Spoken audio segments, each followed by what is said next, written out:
Como uma coletiva com um cenário, o romance dissemina teorias naturalistas que explicam o comportamento do personagem a partir da influência do meio, da raça e do período histórico.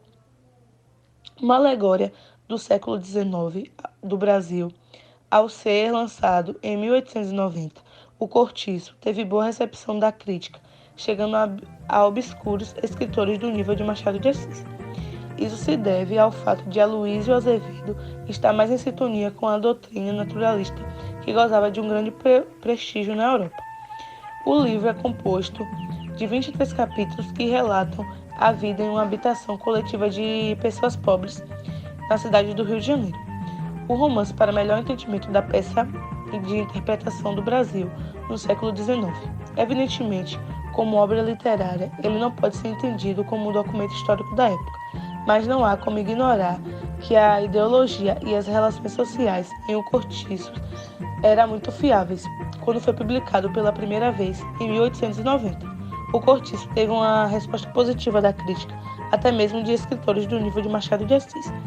Isso se deve ao fato de Aloysio Azevedo estar mais sintonizado com a doutrina naturalista, muito respeitada na Europa.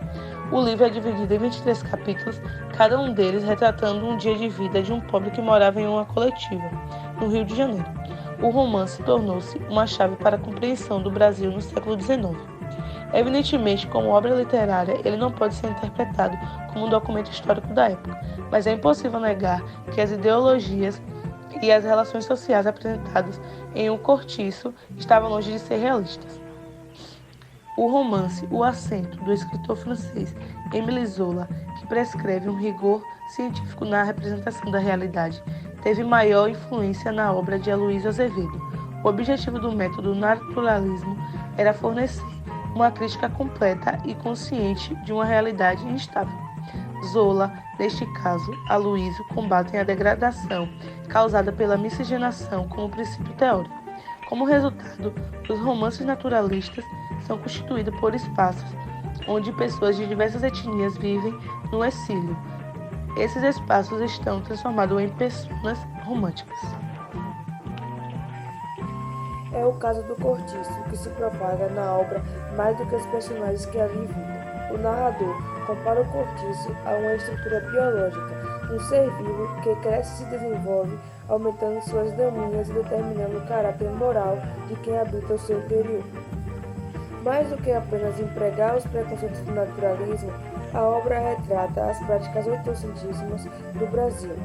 Numa situação de capitalismo nascente, o explorador vivia próximo ao explorador, desde a estalagem de João Romo até os moradores pobres do Cortiço. Por outro lado, o burguês Miranda, que tem um status social superior ao de João Romo, vive em um palácio cercado por famílias aristocráticas e teme o crescimento do Cortiço.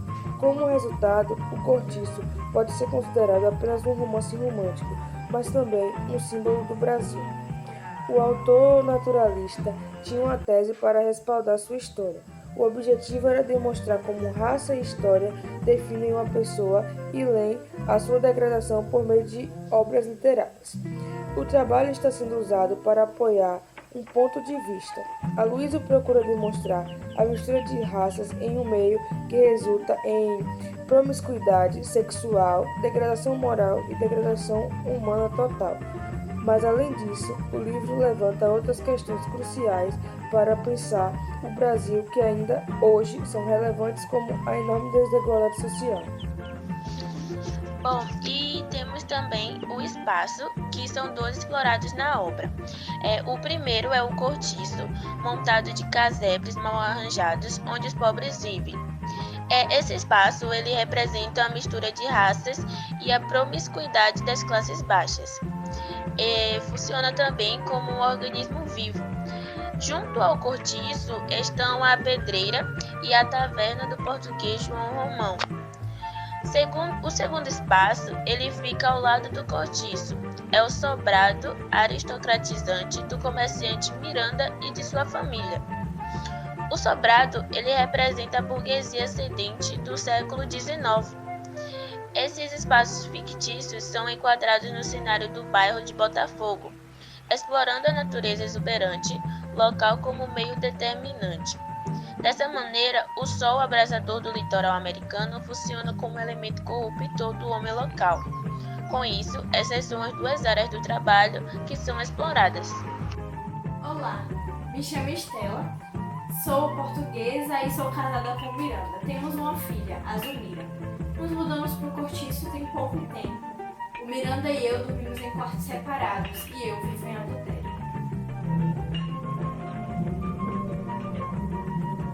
Olá, me chamo Rita, sou da Bahia, sou mestiça. Depois da minha chegada ao Cortiço, muitos começaram a me chamar de Rita Baiana. Já deve se imaginar o porquê, não é mesmo? Atualmente estou tendo um caso com um filho, mas o que me interessa mesmo é o vizinho gerônimo português.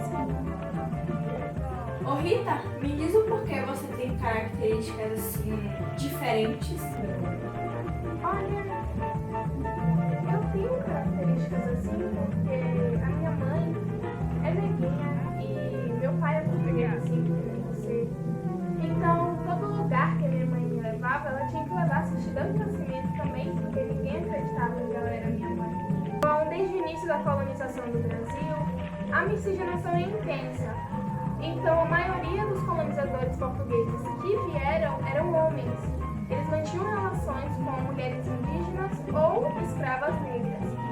As mulheres brancas só vieram bem mais tarde, na segunda metade do século XIX, com a imigração europeia e japonesa. Os negros foram trazidos da África em 1538 para trabalhar aqui como escravos, inicialmente na cultura de cana-de-açúcar e mais tarde nas minas e nos cafezais. Não existem dados oficiais que comprovem a quantidade de pessoas que vieram para cá, mas a estimativa diz que mais de 4 milhões entraram no Brasil. A miscigenação deu origem a inúmeros grupos étnicos e eles são diversos.